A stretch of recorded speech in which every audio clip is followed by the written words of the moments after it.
You can measure a band's success in hit songs and album sales, of course. And then there are the bands with real longevity, which is so difficult to attain. It's hard to keep a band of musicians together through the years, through the highs and lows, through the boredom of the road, the separation from families back home, the whole 9 yards. And oftentimes, these struggles are insurmountable. Bands call it quits, get on with their lives apart from one another, leaving behind only the recorded work and the memories of what it took to get there. The ability to change is key for maintaining a vital musical unit through decades of working together, to transform musically, stylistically, and to ultimately signal out to the world that those changes are a mirror to themselves and to their fans. If there's a song that marks that transformation in the long career of the band U2, it's the song One, recorded through personal and interband struggles that almost broke the band apart, and released on their 1991 album, Achtung Baby. If you like this episode, give it a like at the end, and don't forget to hit that subscribe button. Without having recorded Achtung Baby, their seventh album, U2 may have very well called it quits after 1988's Rattle and Hum. For a band that got together in Dublin, Ireland as teenagers and signed to a major label just a few years afterward, and had gone on to incredible success in the 80s, they found themselves in a peculiar place by the start of the new decade. Running out of steam and totally exhausted from touring, there were things going on at home. Bono was a new father, while the Edge's marriage to his high school sweetheart was falling apart. Pushing forward, looking for new inspiration, the band took a page out of David Bowie's playbook and headed to Berlin, to Hansa Studios, where Bowie had recorded the album Heroes in the aftermath of his own personal and professional struggles in the 70s, situated in view of the Berlin Wall. When U2, along with their producers Daniel Lanois and Brian Eno, the same Brian Eno who had worked with Bowie in Berlin, and Flood, their engineer, landed in Berlin to go to work on new material, it happened to be on the day of German Unification, November 3rd, 1990. The entire country was celebrating the fall of the wall and Germany's return to being one country after 41 years, divided no more between East and West. Truly, the dawn of a new day.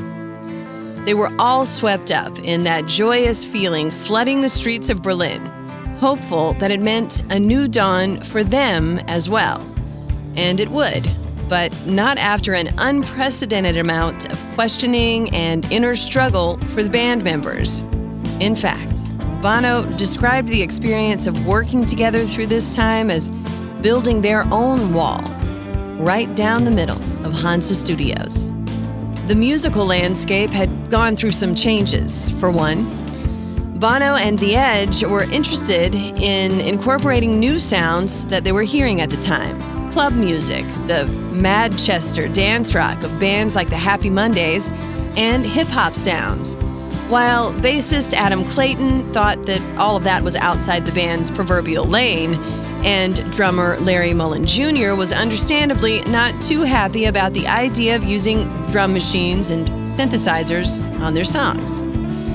The way the band had always recorded up to that point was to work together for long periods of time in rehearsal and then form the songs together as a unit.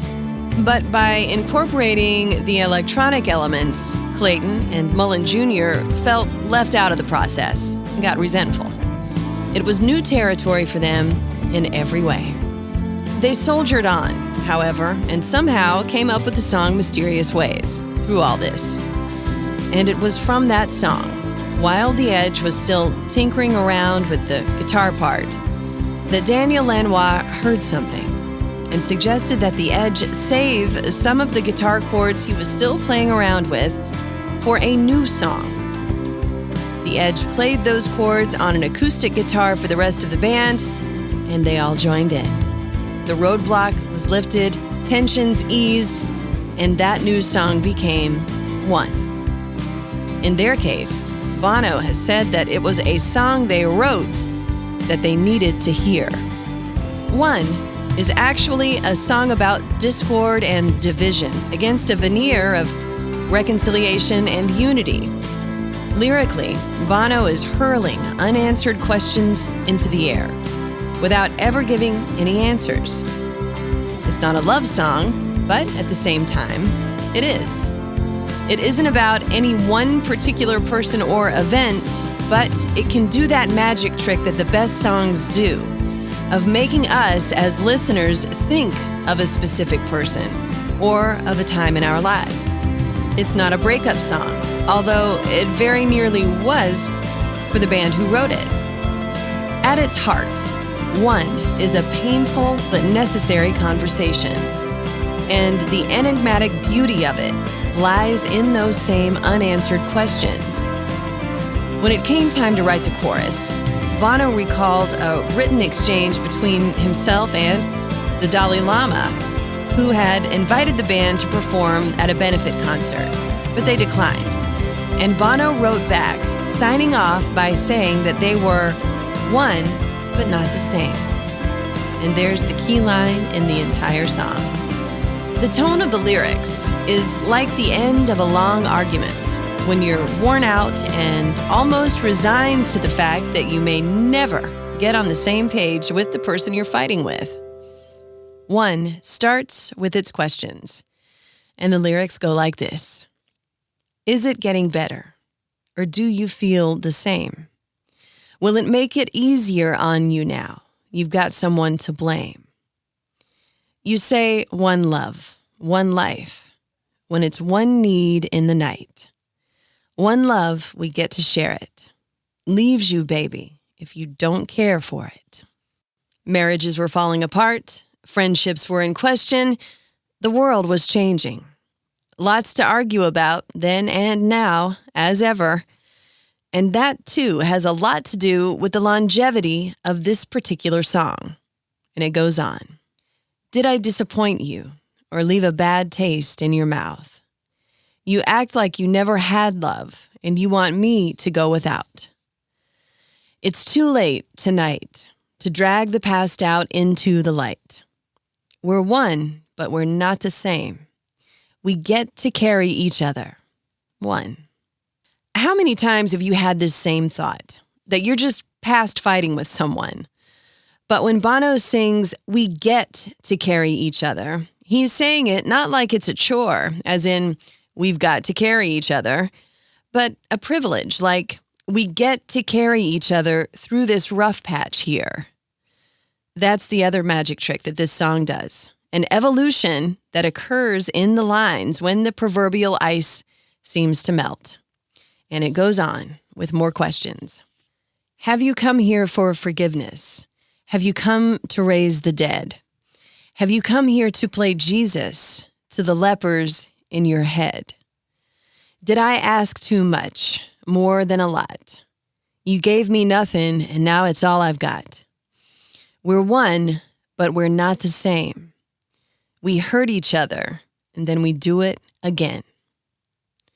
And isn't that the very human part of being in a relationship of any kind with anyone? There will invariably be some hurt feelings along the way. There's such a power in realizing that we're one, but we're not the same. It's just about the most real description of the human experience that you can put into just a few words. And the song ends with a series of statements about love and life that are questions all their own. You say love is a temple, love a higher law. You ask me to enter, but then you make me crawl. And I can't be holding on to what you've got, when all you got is hurt. One love, one blood.